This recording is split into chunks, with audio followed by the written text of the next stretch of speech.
This is a little video showing you two techniques which I'm releasing to support a pattern that I'm about to release. And this video will cover threading beads onto yarn in order to knit with them, and it will also cover the lace cast on. So first of all, threading on beads is really simple. Here I've got some beads that are already threaded. I typically will use size 6 beads, which are slightly bigger than size 8 beads. Anything smaller than that won't fit, but size 6 are about right. So the first thing you need to do is to just test that the beads you want to use will fit over the needle you've selected, the little sewing needle, and they will. So then you take a fine sewing needle and thread it with a length of sewing cotton, and then tie a knot in that so that you have a loop. With this loop, you will then take the tail of the yarn that you're going to knit with and thread it through the loop. So now you have this sequence. You have the needle, the fine cotton, and the knitting yarn.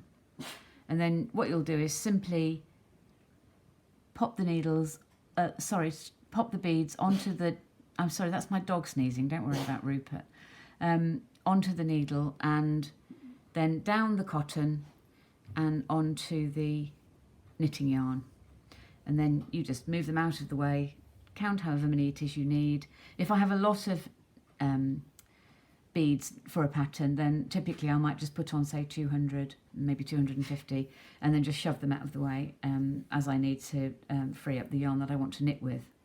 So now I'm going to show you the next quick technique, which is how to do the lace cast on. A lace cast on is, as the name would suggest, something that you would have at the bottom of an item or a garment that was going to be lace either at that end or throughout. So this is a lace cast on with kid silk haze, and you can see that, ignoring the beads, there is no hard line. It hasn't got any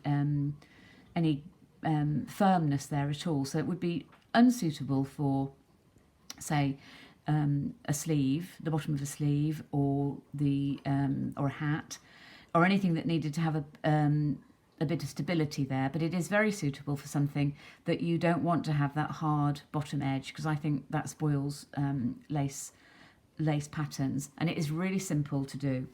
You will just need a small tail for sewing in, unlike the long tail cast on, and you're going to make a slip knot. Thread the pop the slip knot onto the knitting needle as you normally would, and then knit into this first stitch, which counts as one of your stitches, and put that onto the left hand needle. So now I've got 2 stitches. If I was going to cast on with the cable method, I would now take my right hand needle tip and shove it behind both legs of that stitch. So that's what a cable cast on looks like. And when you cast on like this, or with your thumb, you get a very similar result, a very firm, fairly firm, very neat bottom edge on your knitting. So for the knitted cast on or the lace cast on, you don't do that, you just go into the stitch. So I'm only going behind the first leg of that stitch, a single leg. And the rest of it is identical to the cable cast on.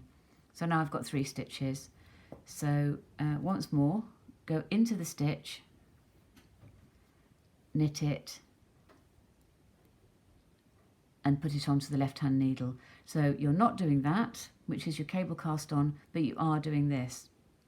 At first it doesn't look very different as you work along the row of cast on stitches, but when you actually come to work the rest of your knitting and you're working up here, you'll see that you get this quite soft bubbly edge instead of a hard line.